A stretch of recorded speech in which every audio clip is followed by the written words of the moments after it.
To remove the front fender, the first thing to do is unscrew the 3 screws on this side and the other side.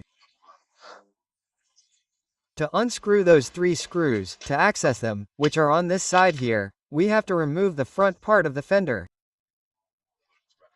To remove the front part of the fender, that is, the wheel cover, this is with the small screws that you see here. This one is missing a few, but let's go, the ones you see. This one, those two. Okay, come on. Well, it's a torsional wrench. It doesn't have a torsional tip anymore, so we're going to remove it. I've already removed it, you see the wheel arch. Now this is a little bit visible, I'm going to do exactly the same thing on the other side. We have to remove this cover that doesn't have any screws, it's like it's fitted, okay? So, carefully.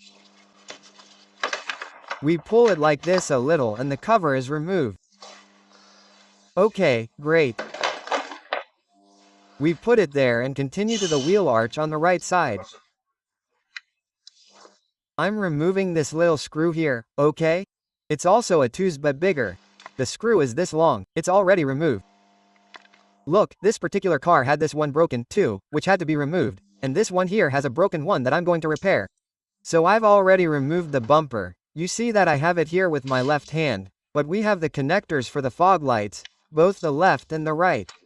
So we remove the connectors and we would have removed the bumper, which is the front. The connector came here and there. So now we have removed the front bumper.